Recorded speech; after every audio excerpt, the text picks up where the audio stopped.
आज का हमारा फर्स्ट टॉपिक है परमाणु संख्या। तो परमाणु संख्या किसी भी परमाणु में उपस्थित प्रोटॉन्स की संख्या को कहा जाता है। डायग्राम देखेंगे, यहां पर देखिए ये एक परमाणु है और परमाणु के अंदर है एक नाभिक। इस नाभिक के अंदर हमें दो ग्रीन और दो ब्लू कलर की बॉल्स नजर आ रही हैं। ग्रीन कलर की बॉल्स को हमने माना न्यूट्रॉन है और ब्लू कलर की बॉल्स को हमने माना प्रोटॉन है, क्योंकि न्यूट्रॉन और प्रोटॉन दोनों की संख्या किसी भी परमाणु में समान होती है। तो इसीलिए प्रोटॉन्स की संख्या, क्योंकि यहाँ पर कितनी है 2, तो इसीलिए यहाँ पर परमाणु संख्या कितनी हुई 2। इसको डिनोट करा जाता है Z से। तो इसीलिए परमाणु संख्या यहाँ पर हो गई प्रोटॉन की संख्या, तो Z is equal to number of protons. Next topic है परमाणु द्रव्यमान। तो बच्चों, किसी भी परमाणु में उपस्थित प्रोटॉन्स की संख्या और न्यूट्रॉन्स की संख्या को ऐड करने पर जो आता है उसे कहा जाता है परमाणु द्रव्यमान। इसे डिनोट करते हैं A से। तो A हुआ यानी परमाणु द्रव्यमान हुआ प्रोटॉन्स की संख्या प्लस न्यूट्रॉन्स की संख्या, दोनों परमाणु के नाभिक में ही उपस्थित होते हैं। अब क्योंकि परमाणु द्रव्यमान परमाणु में उपस्थित प्रोटॉन्स और न्यूट्रॉन्स पर निर्भर करता है, तो यहाँ पर देखिए हमारे डायग्राम में यहाँ पर 2 न्यूट्रॉन है और 2 ही प्रोटॉन परमाणु के नाभिक के अंदर है, यानी कि P is equal to B 2 और N is equal to B 2।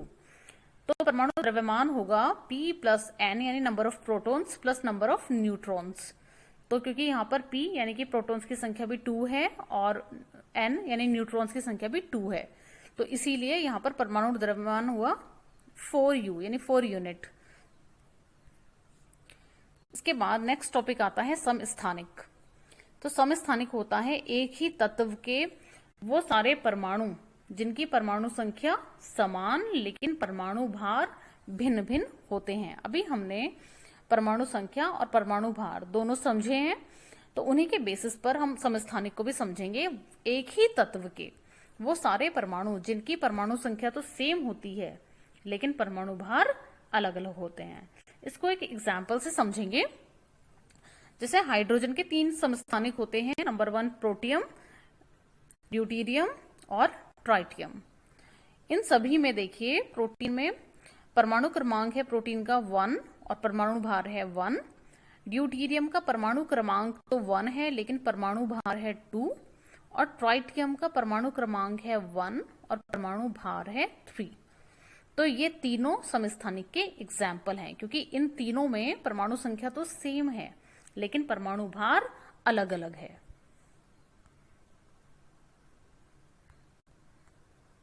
इसके बाद हम पढ़ेंगे संयोजकता।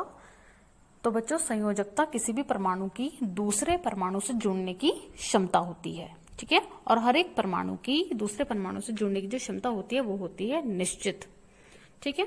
इसको भी समझेंगे। यहाँ पर देखिए, यहाँ पर हमारे पास हमने यहाँ सोडियम और क्लोरीन के ही एग्जाम्पल्स लिए हैं। यहाँ पर हमारे पास सोडियम और क्लोरीन है जिन्होंने मिलकर के बनाया है सोडियम क्लोराइड। तो यहाँ जो ऑरेंजिश कलर के दिख रहे हैं उसको हमने माना है सोडियम के परमाणु, और जो ग्रीनिश कलर के दिख रहे हैं वो हमने माने हैं क्लोरीन के परमाणु। तो ये मिलकर के इस तरह से बंध बना करके सोडियम क्लोराइड बना लेते हैं। अब हमारा नेक्स्ट टॉपिक आता है आयन। तो अब तक जो पढ़ा है उसका बेसिक एक बार हम फिर से देखते हैं कि कोई भी जो अणु होता है वो 2 या 2 से अधिक परमाणुओं से मिलकर बनता है, और जो परमाणु होते हैं वो इलेक्ट्रॉन, प्रोटॉन और न्यूट्रॉन से मिलकर बनते हैं। और जो इलेक्ट्रॉन होते हैं वो परमाणु की क्लासेस के चारों तरफ इस तरह से चक्कर लगा रहे होते हैं, और बाकी के जो पार्टिकल्स होते हैं जैसे कि प्रोटॉन और क्या बचा थर्ड पार्टिकल न्यूट्रॉन, तो ये होते हैं परमाणु के नाभिक के अंदर। तो अब जो हमारा टॉपिक है आयन, आयन को ऐसे समझो, यहाँ पर देखो आप, सोडियम है हमारे पास और क्लोरीन है। तो सोडियम और क्लोरीन ने मिलकर के बनाया है सोडियम क्लोराइड। तो आपको यहाँ दिख रहा होगा प्लस का सिंबल और यहाँ पर है माइनस का सिंबल, यानी कि सोडियम धनावेशित आयन है और क्लोरीन ऋणावेशित आयन है। तो इन्होंने मिलकर के सोडियम क्लोराइड बनाया। अब हम इसको डिटेल में समझेंगे। पहले हम सोडियम को पढ़ेंगे, उसके बाद क्लोरीन को। तो बच्चों, सोडियम जो है वो धन आवेशित आयन कैसे है? तो देखो, सोडियम के पास होते हैं 11 इलेक्ट्रॉन और 11 प्रोटॉन, ठीक है। प्रोटॉन न्यूट्रॉन उसके नाभिक में है और जो इलेक्ट्रॉन्स हैं वो कहाँ पर चक्कर लगाते हैं, नाभिक के चारों तरफ की कक्षाओं में। ठीक, अब यहाँ पर क्योंकि हमारे पास 11 हैं तो इसको किस मेथड से डिस्ट्रीब्यूट करते हैं ये हम नेक्स्ट क्लास में पढ़ेंगे। तो अभी हम सिर्फ इसको यहाँ समझेंगे कि इसकी फर्स्ट कक्षा में होते हैं 2 इलेक्ट्रॉन, सेकंड में होते हैं 8 और थर्ड में रिमेनिंग। ठीक है, अभी जो रिमेनिंग थर्ड में है वो डिपेंड करता है क्योंकि उसका एक फॉर्मूला है, उसी के अकॉर्डिंग हम इनको डिस्ट्रीब्यूट करते हैं। तो यहाँ पर हमारे पास क्योंकि 11 है तो 2, 8 और बचा 1, तो वो हमने थर्ड क्लास में रखा है उसको। तो कोई भी जो परमाणु होता है वो प्रेफर करता है कि उसकी जो लास्ट क्लास है उसमें 8 इलेक्ट्रॉन हो।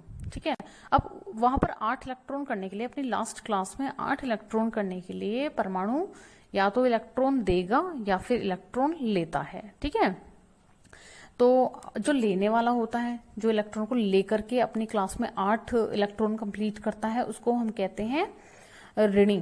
ठीक है, और जो देने वाला होता है, जो भी परमाणु इलेक्ट्रॉन को त्यागता है, उसको हम कहते हैं धनी। ठीक है, इसको ऐसे भी याद कर सकते हैं कि देने वाला क्या होता है, धनी, और लेने वाला क्या होगा, ऋणी, क्योंकि उसने लिया है इलेक्ट्रॉन। ठीक है, क्योंकि इलेक्ट्रॉन ऑलरेडी माइनस चार्ज्ड है, तो अगर माइनस की कोई चीज हम देंगे किसी को तो हम क्या हो जाएंगे, धनी, और माइनस की चीज जो है लेने वाला क्या हो जाएगा, ऋणी। तो इससे भी हम इसको समझ सकते हैं। तो यहाँ देखो, सोडियम के पास 2 फर्स्ट क्लास में है, 8 जो है वो उसकी सेकंड क्लास में है और लास्ट वाली क्लास में 1 बचा है। तो अगर ये इस 1 को त्याग दे तो त्यागने के बाद ये क्या हो जाएगा, इसकी लास्ट क्लास में, मतलब फर्स्ट में 2 और सेकंड में 8 हो जाएंगे इलेक्ट्रॉन, और लास्ट क्लास वाला जो एक जो एक्स्ट्रा था वो निकल के हम उसको त्याग रहे हैं।